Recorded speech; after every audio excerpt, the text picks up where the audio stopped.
Kualitas udara di ibu kota Jakarta kembali menjadi sorotan. Jakarta baru-baru ini menduduki peringkat pertama sebagai kota dengan udara terburuk di dunia dalam beberapa minggu terakhir. Menurut data dari situs pemantau kualitas udara IQR, indeks kualitas udara di Jakarta mencapai angka 170 yang masuk dalam kategori tidak sehat akibat polusi udara PM2,5. Dampak buruk kualitas udara ini tidak bisa diabaikan. Namun, apa yang menyebabkan polusi udara yang mengancam kesehatan dan lingkungan ini? Ada beberapa sumber utama polusi udara yang berkontribusi terhadap kondisi buruk ini. Salah satu sumber polusi udara adalah pembakaran bahan bakar fosil seperti batu bara, minyak, dan bensin. Polusi ini terjadi karena pembakaran tidak sempurna menghasilkan karbon monoksida dan nitrogen oksida yang merugikan kesehatan manusia. Udara yang tercemar oleh pembakaran gas alam dan bahan bakar fosil menyebabkan gangguan pada kesehatan jantung dan pernafasan. Kegiatan industri juga berkontribusi terhadap polusi udara. Industri mengeluarkan partikulat PM2,5 dan PM10, NO2, SO2, dan CO. Partikulat ini dapat menyebabkan iritasi mata dan tenggorokan, serta sejumlah masalah pernafasan.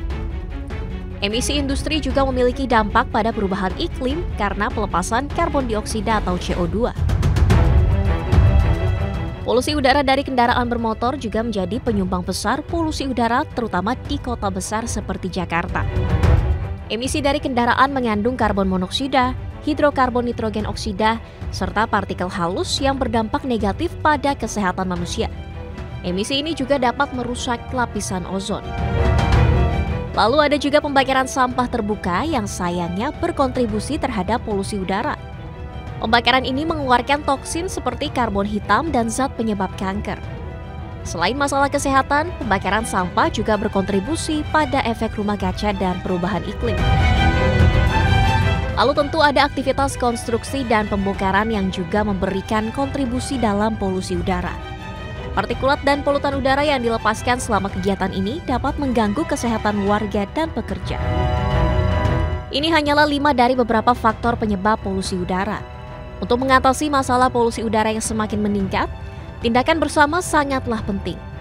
Pengurangan emisi industri, penggunaan transportasi umum, dan pengelolaan sampah yang lebih baik adalah beberapa upaya yang diperlukan untuk menjaga kualitas udara dan kesehatan masyarakat.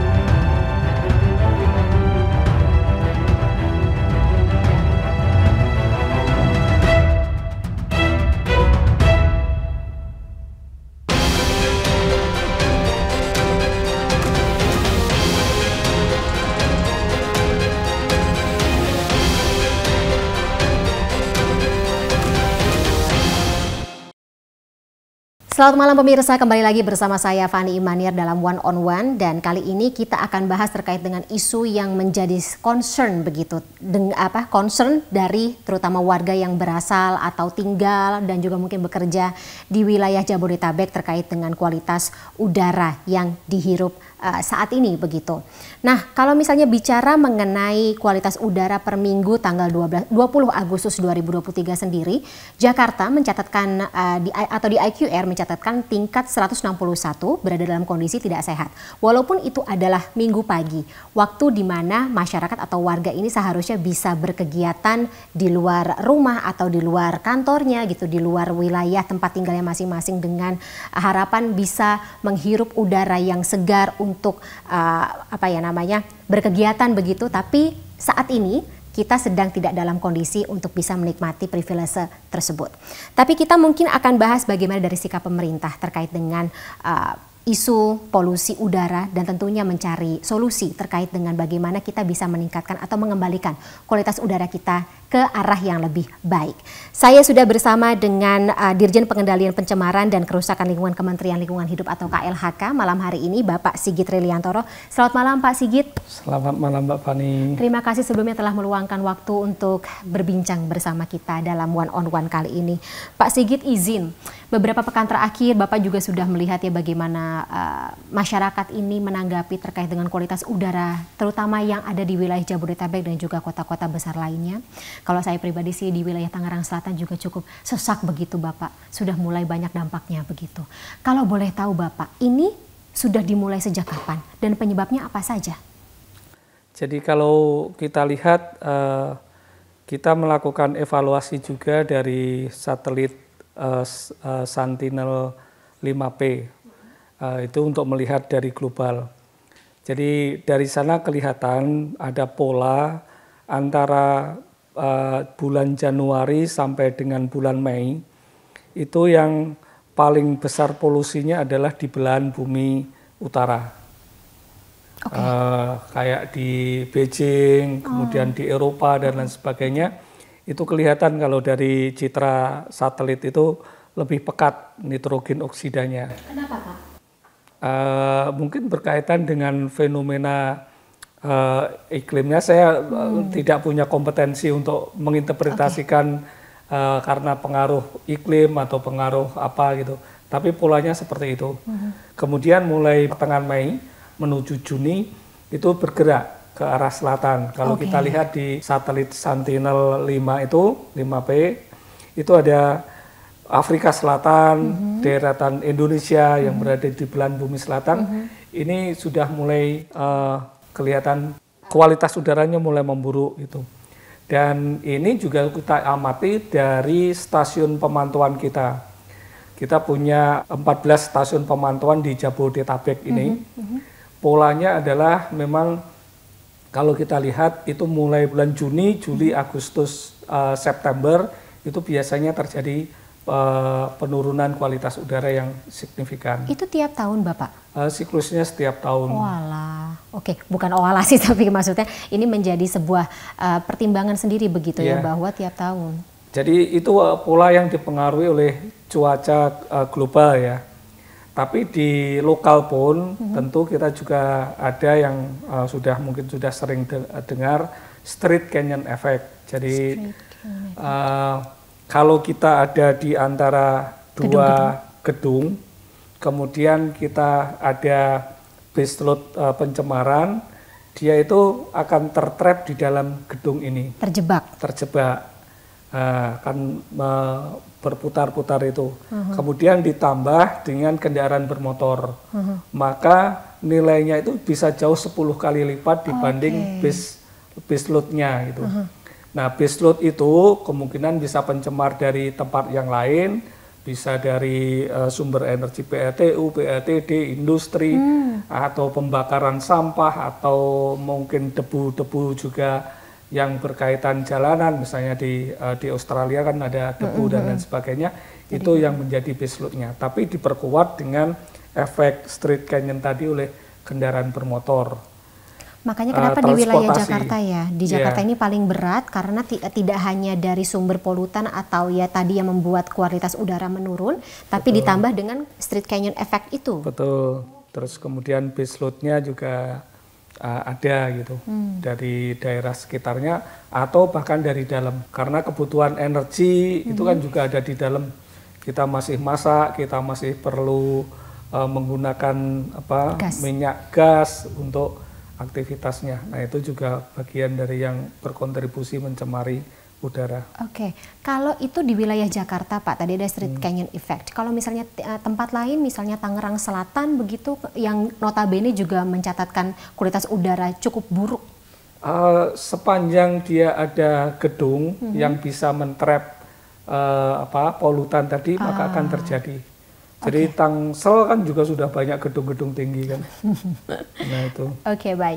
Nah ini juga terjadi berarti, maksudnya sebuah pola yang sama juga terjadi di kota-kota besar lainnya. Mungkin kalau kita New York, Tokyo, yang juga gedung-gedungnya tinggi-tinggi Pak? Iya, sepanjang masih banyak menggunakan transportasi bukan umum. Oke. Nah, bicara mengenai transportasi umum Bapak, ada data yang mengatakan penyebab polutan atau katakanlah data menyebut kendaraan bermotor 44% yang menyebabkan polutan atau ya tadi penyebab sumber atau kualitas udara kita tidak bersih. Itu benar ya Bapak? Jadi itu studi yang dilakukan oleh pemerintah DKI dan Vitas Strategis yang juga bekerja sama dengan DKI. Itu berdasarkan pemakaian energi. Jadi pemakaian energi itu 44% untuk transportasi, kemudian 31% untuk industri energi, kemudian sekitar 10% itu untuk manufaktur, dan sekitar 14% untuk pemukiman. Itu paling besar transportasi memang ya? Transportasi. Berarti ini menunjukkan bahwa mereka yang datang ke Jabodetabek, walaupun tinggalnya tidak di wilayah Jabodetabek, ini menggunakan transportasi pribadi instead of transportasi umum yang sebenarnya sudah digalakan oleh pemerintah selama ini, Bapak. Betul, jadi terapa yang masuk ke DKI juga relatif banyak. Kalau di DKI sendiri kami mencatat ada 24,5 jutaan kendaraan bermotor yang terregistrasi di sana. Ini belum yang dari Jabodetabek. Ini ada kaitannya kah dengan peraturan baru dari Kementerian Lingkungan Hidup, Bapak, terkait dengan peraturan baku mutu emisi? Ya, jadi ada tanggal 14 Agustus kemarin diterbitkan peraturan baku mutu emisi kendaraan bermotor tipe lama. Jadi kita sebelumnya sudah punya baku mutu untuk tipe baru. Tipe baru itu adalah diatur untuk bahan bakarnya itu spek mesinnya harus menggunakan Euro 4. Artinya kalau dia tidak menggunakan Euro 4 akan terjadi masalah di mesinnya. Kemudian kita didorong bahkan oleh Bapak Presiden untuk bisa menuju ke Euro 6, sedang kita jajaki itu. Nah, yang lama kan masih belum diatur, masih dengan yang baku mutu lama. Asumsi kita yang diatur di Euro 4 itu sebetulnya adalah bahan bakarnya. Kita pengen bahan bakarnya berkurang sulfurnya, berkurang knocking nilai RON-nya, biar mesinnya menjadi lancar, sehingga pembakaran menjadi lancar. Kalau ini sudah tersedia, artinya yang lama pun kalau memakai yang Euro 4 ini kan bisa diperbaiki kualitasnya.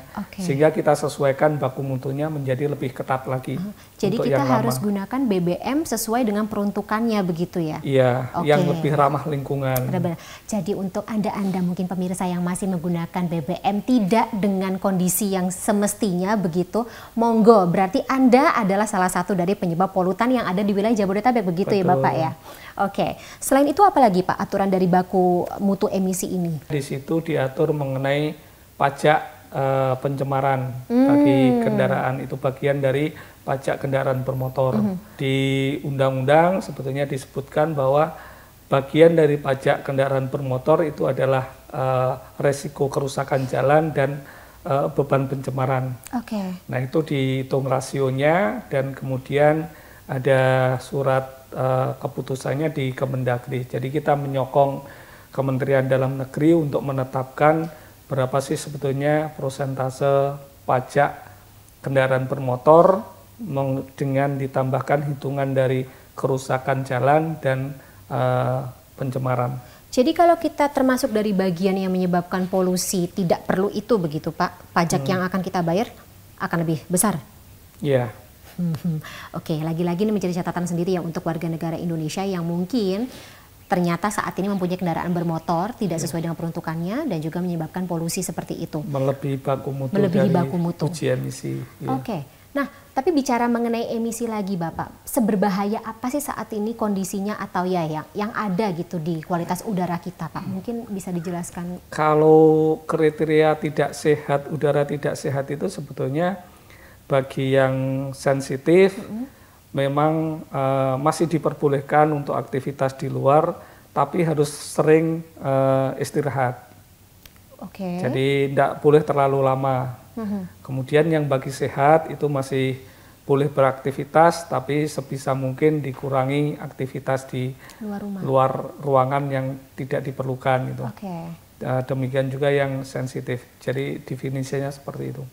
Tapi kualitas udaranya sekarang saat ini gitu, kalau saya baca tadi ada PM10, ada NO, koreksi saya lagi kalau saya salah, NO, terus SO gitu. Ini bedanya apa saja Pak? Dan yang saat ini sedang ada di wilayah Jabodetabek khususnya, itu bagaimana? Jadi kalau di dunia itu dikenal dengan polutan standar indeks, kalau di Indonesia dikenal dengan indeks standar polusi pencemar udara. ISPU. ISPO itu setara. Di ISPO itu yang diukur adalah parameter, ada 7 parameter. Pertama adalah PM2,5, kemudian PM10, kemudian sulfur, nitrogen oksida, CO, kemudian hidrokarbon, dan ozon. Nah, itu diagregatkan menjadi indeks standar pencemar udara. Masing-masing ini akan, kalau PM2,5 itu berkaitan dengan proses pembakaran fosil fuel, pembakaran fosil. Kalau sulfur juga berkaitan dengan pembakaran sulfur. Kalau yang ozon, kemudian hidrokarbon itu sangat berhubungan dengan ozon. Dia akan menjadi bahan di reaksi kimia berantainya, akan menjadi ozon, menjadi nitrogen, itu suatu siklus yang reaksi kimia yang terus-menerus gitu. Tergantung keberadaan sinar matahari. Itu yang diukur. Kalau yang beredar-beredar di sosial media itu kan cuma menggunakan satu parameter saja, PM2,5. PM2,5 itu tapi berbahaya begitu? Itu semuanya sebetulnya diukur karena berbahaya gitu. Nah, kan aplikasi yang digunakan oleh warga kan juga beda-beda ya Bapak ya. Ada kalau yang sekarang sering digunakan IQ Air begitu. Nah, standar atau parameternya ini bisa nggak sih diseragamkan Pak? Jadi sebetulnya di Indonesia itu ada kewajiban kalau mengeluarkan data untuk publik itu harus memenuhi SNI. SNI-nya barusan keluar juga untuk jenis peralatan yang diperbolehkan. Kemudian yang lama itu adalah SNI pemasangannya. Jadi memasang sensor itu tidak boleh sembarangan, tidak boleh di samping gedung, tidak boleh terhalang pohon dan lain sebagainya. Kalau kita lihat yang ada sekarang itu kan dipasangnya di rumah-rumah dan lain sebagainya. Yang barangkali itu terpengaruh di tadi yang kualitas trapping tadi. Oh, yang street canyon sehingga itu tidak, dia tidak mungkin tidak mencerminkan kondisi sebenarnya. Belum tentu sahih. Betul. Kemudian juga sensornya juga ada peralatan. Barangkali ada sensor karena dia cuma menggunakan sistem cahaya, kepekatan dan lain sebagainya, mungkin nggak sensitif terhadap aerosol atau uap air gitu. Sehingga itu harus benar-benar distandarkan gitu. Jadi selama ini misalnya saya mengukur kualitas udara di sekitar saya menggunakan aplikasi di handphone saya, kalau lokasinya tidak tepat atau tadi kalau lokasinya tidak tepat, belum tentu hasil yang keluar ini bisa kita pertanggungjawabkan. Nah itu yang sensor yang kalau pakai aplikasi itu sebetulnya itu kan ada algoritma yang melakukan interpolasi gitu. Sebetulnya juga nggak boleh juga, nggak fair juga. Harus ada sensor benar-benar yang ngukur, baru dia bisa mengenerate data gitu. Nggak bisa misalnya satu tempat lainnya, kemudian dibuat regresi gitu. Karena kan tidak mencerminkan kondisi yang sebenarnya. Jadi ini yang kemarin Pak Sigit maksud dengan yang beredar di media massa ini belum tentu benar kebenarannya gitu, atau belum ter-SNI, sehingga kami belum tahu informasinya begitu ya Bapak ya. Bicara mengenai informasi yang SNI begitu, terutama terkait dengan bagaimana kita sama-sama mengatasi permasalahan udara saat ini. Apapun misalnya standarisasinya Bapak dari aplikasi manapun termasuk yang sudah dimiliki oleh kementerian, kita berada tidak dalam kondisi baik-baik saja kan. Mesti ada solusi ya Bapak ya. Kita gali lagi ya terkait dengan solusi tersebut di segmen berikut. Pemirsa, One on One akan segera kembali setelah jeda, tetaplah bersama kami.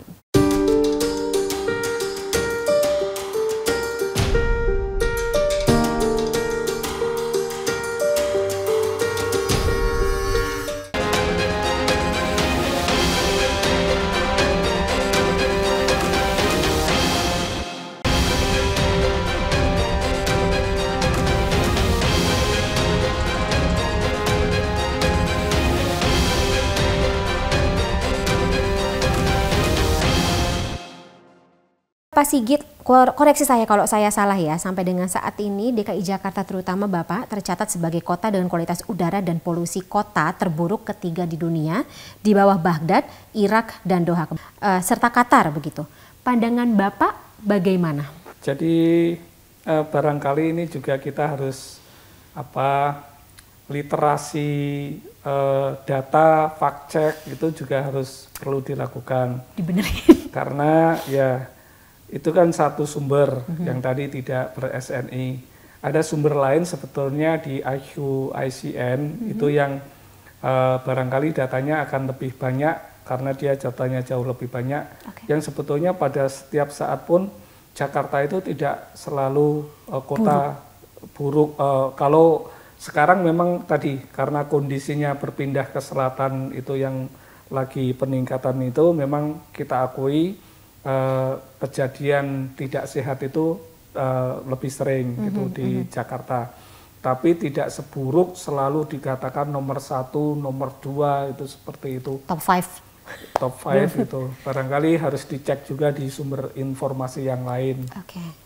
Dan kalau kita lihat juga di ISPO, di sistem kita, yang dikatakan bahwa kalau pas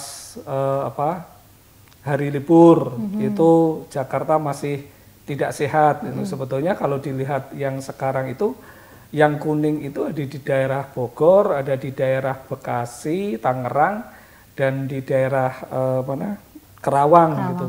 Daerah penyangga semua ya? Ya, ada satu yang di Lubang Buaya yang masih kuning di Jakarta. Tapi itu terpengaruh dari open burning, dari kegiatan masyarakat yang buang bakar sampah, ada industri baterai atau apa yang bakar di sana lokasinya. Tapi di dalam kota sebetulnya biru kondisinya. Jadi ngecek lagi gitu. Takutnya kita kan kayak ada istilah psikologi itu kan bandwagon effect gitu. Jadi kita itu memang di DNA kita didesain untuk selalu sama dengan orang lain. Mayoritas gitu. suara yang ada mayoritas di sekitar kita. Suara gitu. Padahal kan belum tentu yang mayoritas suara itu benar gitu. Jadi kritis terhadap informasi, kemudian fact check, mencari informasi yang lain itu menurut saya adalah kompetensi yang harus kita miliki di zaman digital sekarang ini. Baik. Bicara lagi mengenai kualitas udara kalau begitu di Jakarta ya Bapak ya, mungkin bisa diliterasi sekaligus gitu kepada pemirsa dan juga masyarakat. Kalau kita mau ngecek Bapak, lewat maksudnya secara individu, lewat aplikasi di handphone atau mungkin dengan aplikasi yang lain Bapak, ada cara yang paling sahih itu bagaimana gitu, di lokasinya seperti apa atau menggunakan alat yang seperti apa begitu Pak? Jadi kita sudah punya sistem informasi yang tersedia di Play Store sebetulnya. ISPONet itu bisa di download di Play Store Android. Nah itu tidak hanya bercerita udara di Jakarta, Jabodetabek, bahkan seluruh Indonesia kita punya stasiunnya. Kemudian di teman-teman di DKI punya Jaki dari Pemprov gitu. Mungkin bisa dicari dengan kata petunjuk Jaki itu bisa di download gitu. Itu bisa melihat secara spasial. Mana yang biru, mana yang kuning gitu. Biru itu menandakan baik, kalau hijau itu sehat, kemudian itu sedang, kalau kuning itu tidak sehat, kalau merah itu berbahaya, kalau hitam itu sangat berbahaya. Nah, berarti misalnya saya ingin mengecek, saya harus berdiri di mana Pak? Kira-kira mungkin ada kontur, ada lokasi atau tanah? Enggak, itu aplikasi dari aja. 14 stasiun yang ada di DKI. Di mana saja kita bisa ngecek berarti? Bisa. Dari berarti aplikasi. Yang paling terdekat dengan stasiun tersebut juga akan lebih sahih? Dari aplikasi langsung bisa ini. Masing-masing akan mengukur di tempatnya. Itu memang prinsipnya kan nggak boleh diinterpolasi. Namanya emisi itu nggak mungkin diinterpolasi. Itu prinsip yang diinterpolasi itu kalau misalnya dia datar flat gitu, itu bisa diinterpolasi. Tapi ini kan kita ada gedung, ada jalan raya, ada yang menanjak, itu yang ada infrastruktur lainnya lah ya Pak ya. Itu yang sifat lokalnya pencemaran udara tadi yang efek street canyon itu sangat berpengaruh. Mungkin kita di sini, terus di samping gedung sebelah beda konsentrasinya. Karena ini downwind, ini upwind gitu, juga akan beda. Jadi kemanapun kita pergi, kita masih bisa sama-sama untuk mengecek ya Pak ya dengan aplikasi tersebut. Dengan aplikasi itu. Tapi aplikasi itu bukan sensor loh ya. Aplikasi itu melihat dari stasiun-stasiun fix yang sudah ada di DKI Jakarta dan KLH BMKG. Baik, baik. Nah, sambil kita memantau begitu lewat aplikasi yang kita punya masing-masing begitu Bapak. Kita tahu juga dari pemerintah sendiri, baik pemerintah pusat maupun pemerintah daerah, terutama yang ada di wilayah Jabodetabek, sudah memberlakukan tanggap darurat begitu Pak selama 3 bulan ke depan. Termasuk opsi untuk WFH. Menurut Bapak seefektif apa Pak WFH gitu menekan orang-orang, mencegah orang-orang untuk keluar rumah dan menggunakan transportasi begitu? Oh, kayaknya belum sampai ke tanggap darurat ya. Oh, tanggap darurat dikoreksi itu ya. kalau sudah hitam itu kita pakai itu di kondisi kebakaran lahan dan hutan. Jadi begitu ya. hitam dideklarasikan oleh bupati, gubernur bahwa kondisi darurat. Tapi sebetulnya itu lebih kepada memudahkan untuk resources penanggulangan bencana itu dikeluarkan. Kalau di Jakarta kita sudah karena penduduknya banyak, kemudian kita teredukasi semua, masih kuning sudah mulai diantisipasi tadi working from home. Hybrid. Ya, jadi prinsipnya memang untuk mengurangi pencemaran, terutama dari transportasi itu adalah pertama mengurangi kebutuhan untuk perjalanan. Mobilisasi dari masyarakat ya. Mobilisasinya dikurangi kalau nggak butuh atau kalau bisa kerja di rumah bisa dilakukan. Kemudian yang kedua adalah switching policy. Jadi kita sekarang itu kan seperti terjebak di dalam lingkaran kemacetan.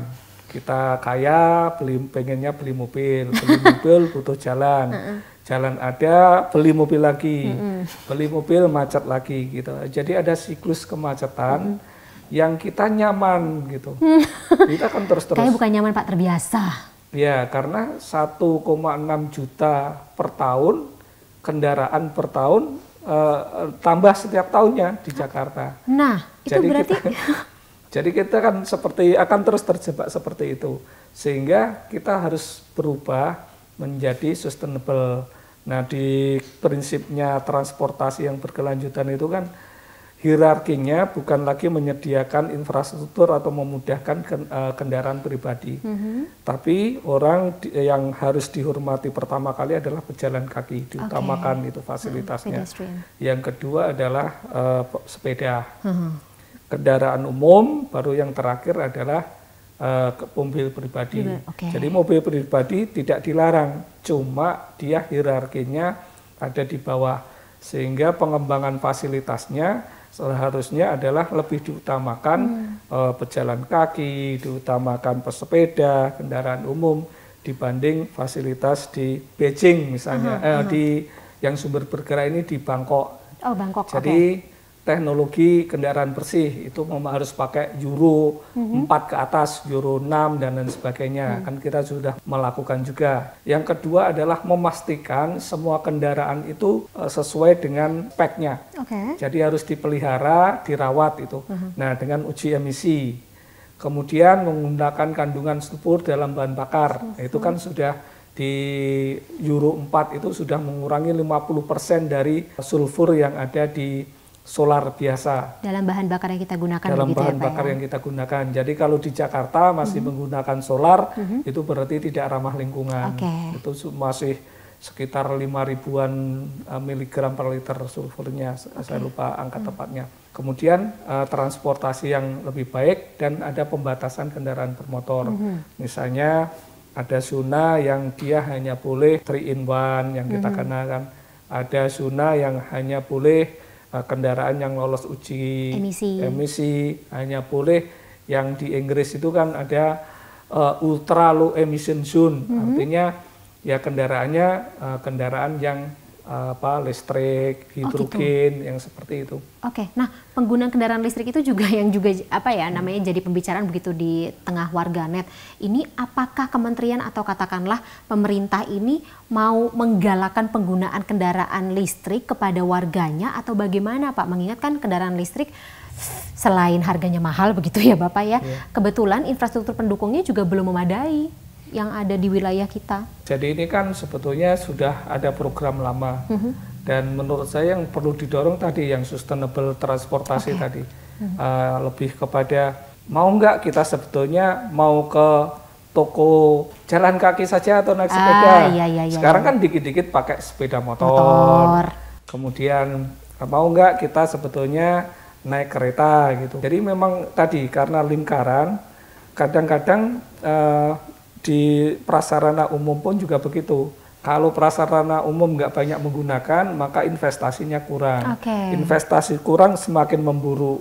Tapi kalau misalnya kita berkeinginan pakai transportasi umum, pasti ada suplainya. Namanya demand kan pasti ada supply. Dan memang untuk memulai itu ya harus ada pengorbanan. Lifestyle kita juga harus tadi kendaraan umum, sepeda, kemudian jalan kaki diutamakan. Nah, berarti ini maksudnya untuk pemerintah sendiri gitu. Kalau kita tadi melihat bagannya Bapak yang harus diprioritaskan atau yang harusnya paling nyamankan begitu adalah para pejalan kaki.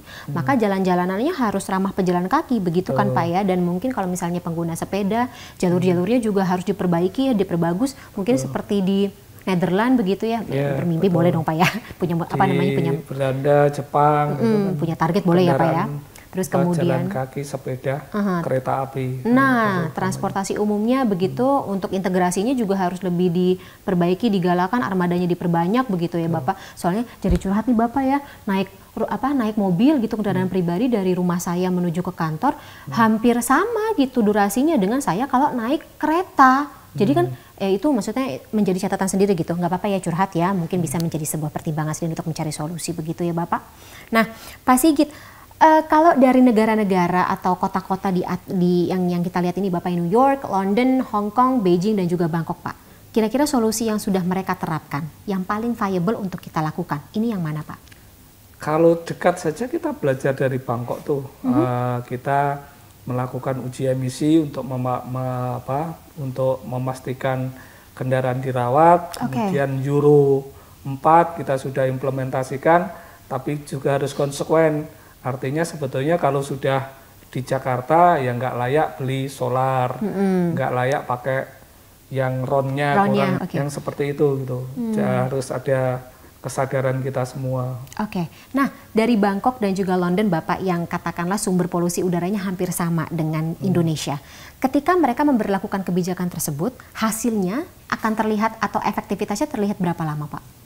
Kalau Bangkok kan dulu terkenal sebagai yang hampir sama dengan Jakarta, polusi. Tapi sekarang mereka udah bisa keluar dari dari yang kota mempunyai polusi tinggi.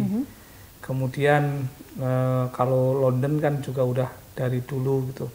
Tapi sebetulnya yang memang perlu waktu dan kolaborasi bersama gitu. Ini kan jadi mestinya pergerakan perubahan lifestyle gitu. Jadi kalau kita melihat yang namanya kota modern itu adalah kota yang efisien. Kayak di Jepang gitu. Kenapa disebut kota yang paling efisien?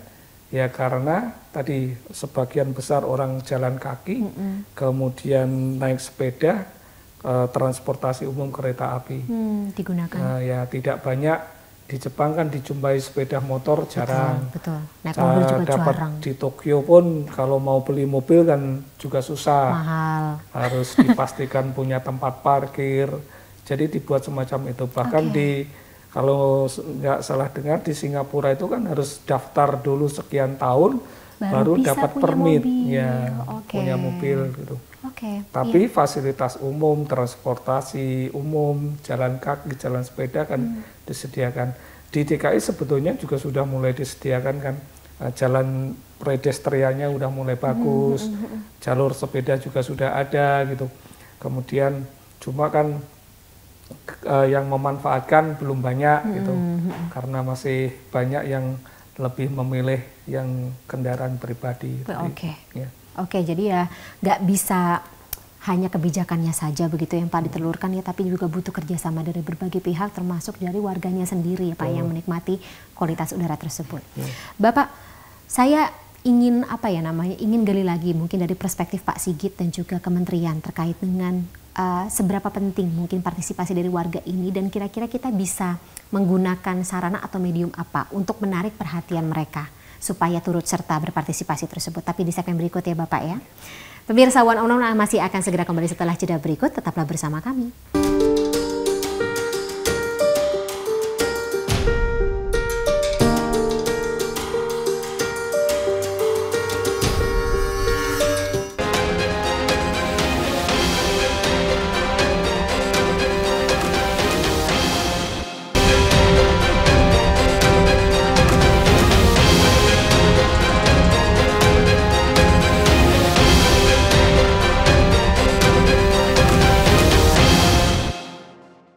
Kualitas udara di Jabodetabek yang selama 1 pekan terakhir kualitas udara di Jabodetabek sangat buruk, dan kemarin indeks kualitas udara di DKI Jakarta di angka 156 dengan keterangan tidak sehat.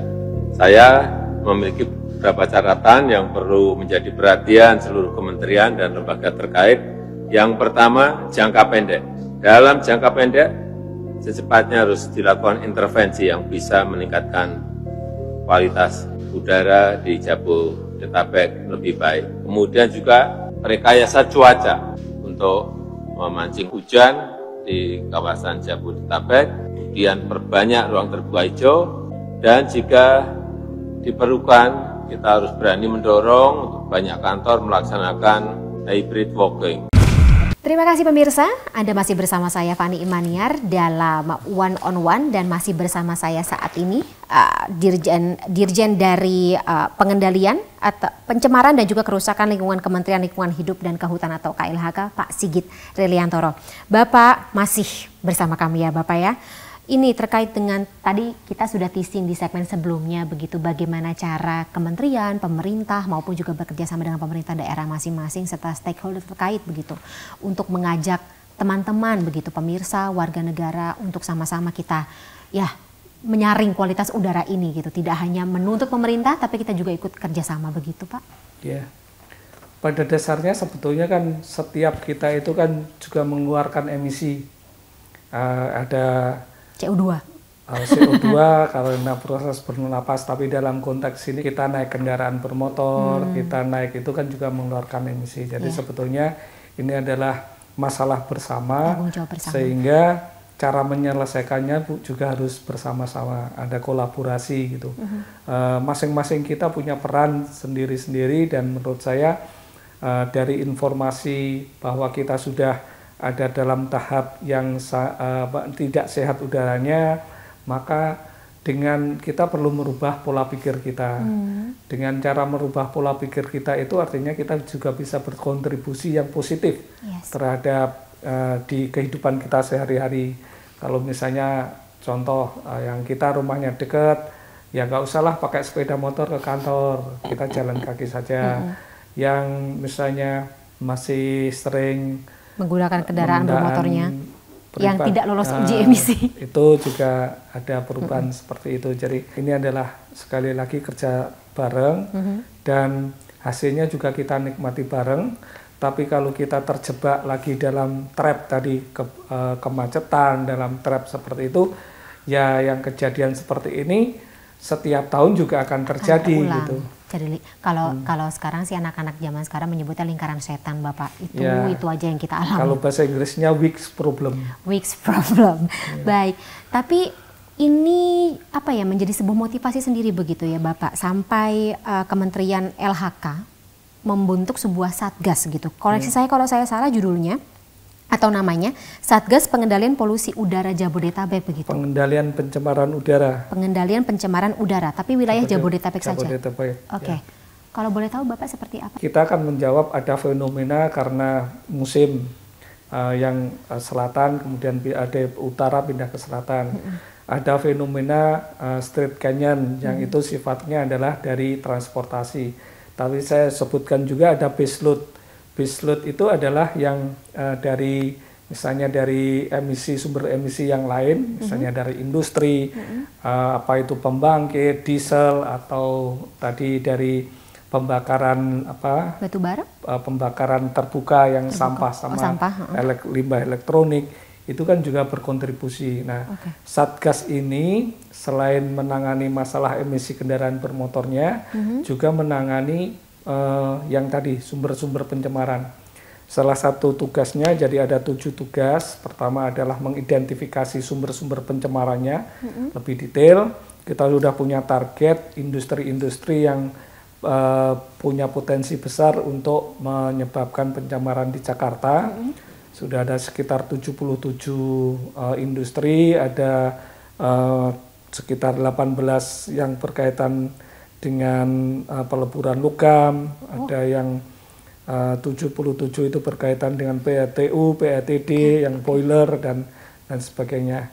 Sudah diidentifikasi, kemudian ada pengawasan dan penegakan hukum. Itu sudah, makanya dari mulai tanggal 18 sampai sekarang itu saya berkantor terus. Salah satunya adalah sudah malam ini sudah akan diturunkan tim untuk melakukan inspeksi, pengawasan, dan sekaligus kalau ditemukan pelanggaran penegakan hukum. Dan ini adalah komitmen dari KLHK, arahan Ibu Menteri untuk menangani ini dengan serius. Dan kita juga ikut juga di salah satu tugas ini adalah untuk teknologi modifikasi cuaca, berkoordinasi dengan instansi yang lain. Selain itu juga kita kampanye untuk penanaman pohon untuk melakukan yang penyerapan pencemar udara. Dan tentu saja karena ini ada di wilayah Jabodetabek, kita juga koordinasi dan supervisi dengan pemerintah daerah di seluruh Jabodetabek. Bicara mengenai tadi teknologi modifikasi cuaca ini, Bapak, sebelumnya kan juga pernah dilakukan ya oleh BMKG dan juga pemerintah begitu, Bapak. Katakanlah parameter seperti apa begitu yang terjadi di wilayah Jabodetabek sampai teknologi modifikasi cuaca tersebut diluncurkan? Sebetulnya saya nggak punya kompetensi di TMC ini, tapi kalau dilihat sebetulnya teknologi modifikasi cuaca itu kan harus ada potensi awan yang ada di satu atas wilayah.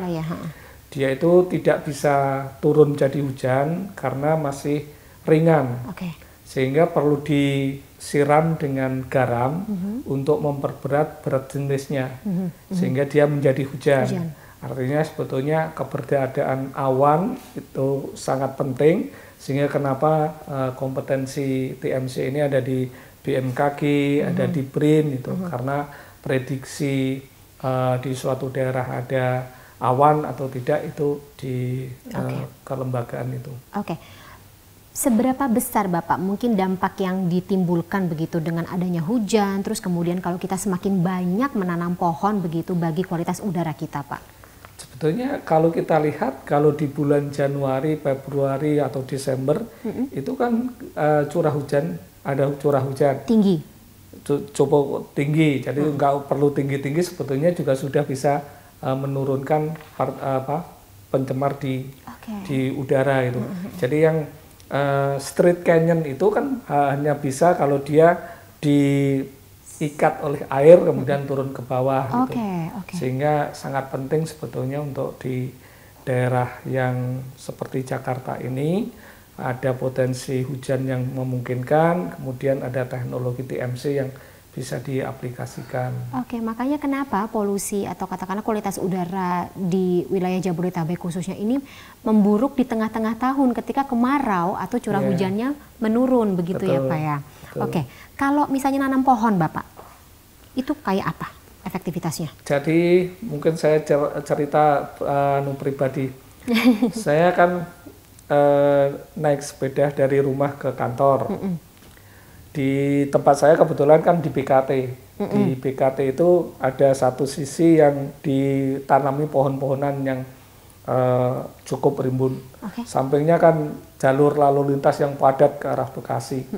Nah, jalur BKT itu udaranya cukup bersih. Menurut saya ya relatif nggak ada debunya, nggak terlalu banyak. Ya debu mungkin ada gitu, tapi nggak terlalu banyak.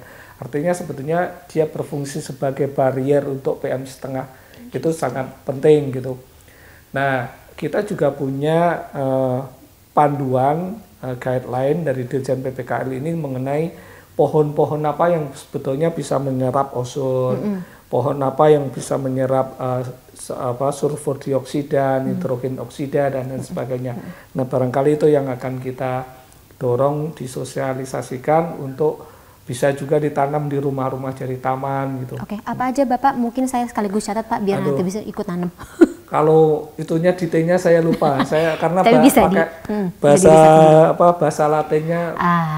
Saya orang Jawa Timur jadi Gak apa-apa Pak. Kita bisa riset, nanti kita bisa share yang mungkin bisa di-share.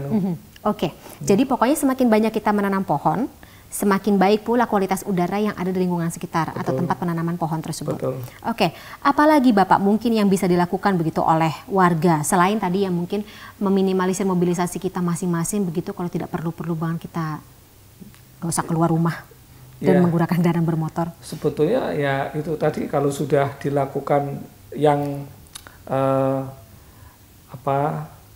prinsip sustainable transportasi tadi udah jadi bagian gaya hidup sehari-hari, mungkin semuanya udara di Jakarta akan membaik dengan cepat gitu. Oke.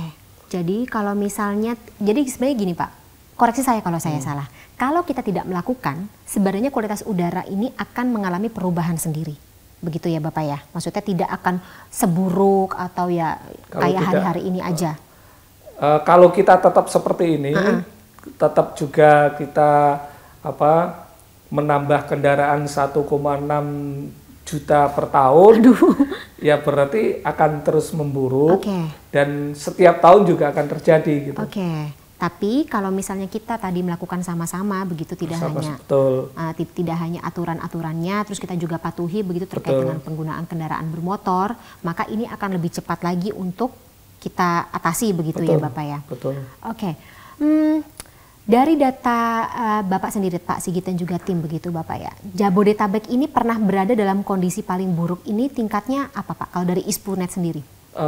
Tidak sehat, belum sampai berbahaya. Kalau berbahaya itu biasanya terjadi di wilayah yang seperti apa Pak?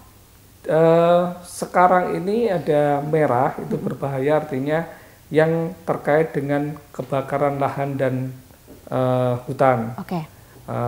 Ada di Palangkaraya beberapa hari lalu merah itu. Kemudian kalau hitam itu memang benar pada waktu kayak tahun yang kebakaran hutan tahun 2015-2016 di Kalimantan itu. Riau? Ya seperti itu, di tahun 2015-16 sering dulu hitam. Baik. Ingatan saya lagi Pak, dampaknya bagi, maksudnya secara data lagi yang dimiliki oleh kementerian gitu, dampak bagi warga yang tinggal di wilayah-wilayah tidak sehat dengan yang berbahaya, dengan sangat berbahaya, ini seperti apa Pak? Ya pasti kalau yang namanya berbahaya itu memang sudah langsung bisa menyebabkan penyakit. Kalau yang tadi yang tidak sehat itu kan sifatnya kronis, jadi jangka panjang gitu, terutama yang sensitif. Kalau yang biasa-biasa ya mungkin bisa beradaptasi yang masyarakatnya. Saya nggak terlalu punya kompetensi di bidang di situ. Tapi kalau kita pakai masker, apakah kita masih bisa untuk menyortir gitu Pak? Kemarin waktu rapat di Menko Maritim dan Investasi, ada informasi dari Bapak Wamen Kementerian Kesehatan bahwa yang kalau kita pakai masker yang untuk bedah itu hanya 50% untuk PM2,5, tapi mungkin ini informasi saya nggak valid ya, mohon maaf, saya cuma mendengarkan aja. Jadi seperti itu, jadi memang PM2,5 itu memang relatif halus banget sekali. Tapi kalau Bapak sendiri mungkin bisa dibagikan begitu, tips kalau misalnya kita sudah merasa ada yang kita hirup ini tidak sehat, apa yang bisa kita lakukan Pak untuk sementara? Menghentikan aktivitas di outdoor, kemudian cepat-cepat istirahat tadi yang tadi dideskripsikan, ini kan harus tidak boleh terlalu banyak kegiatan di outdoor, kemudian sering beristirahat gitu. Itu dengan sendirinya? Maksudnya tubuh kita bisa artinya bisa tidak bisa menyembuhkan penyakitnya, tapi paling tidak resiko terkena serangan yang lebih kuat kan bisa hindari begitu. Tapi lagi-lagi tetap harus butuh kerjasama dari berbagai pihak ya Bapak ya. Pemerintah tidak akan berhasil kalau stakeholder terkait dan juga warganya tidak ikut serta begitu berpartisipasi. Baik, insight-nya cukup dalam begitu, cukup komprehensif dan sekaligus kalau saya pribadi sih terinlight ya, karena kan selama ini informasi terkait dengan polusi udara dan juga kualitas udara kita kan didapat lebih banyak dari media sosial begitu. Harus pintar-pintar ya Bapak ya warga negara untuk mencari atau WNI ini mencari informasi dari pihak-pihak yang memang capable begitu atau punya tupoksi untuk menjawab hal itu. Baik, Pak Sigit, sebelumnya terima kasih sekali lagi atas waktunya Bapak. Sehat-sehat selalu Bapak. Kerjanya tampaknya masih akan panjang ya dalam waktu depan. Tapi saya harap tidak lama ya Bapak ya. Kita sudah akan merasakan waktunya atau merasakan dampak baiknya dalam waktu dekat begitu. Amin. Sekali lagi terima kasih Bapak. Sama-sama, kita ketemu lagi dan kesempatan ya Pak Sigit ya. Dan demikian pemirsa One on One dengan dalam edisi membahas terkait dengan bagaimana kita sama-sama ya mengatasi polusi dan juga tentu saja mengembalikan begitu kualitas udara kita ke arah yang lebih baik terutama di wilayah Jabodetabek. Saya Fani Maniar, terima kasih, sampai jumpa.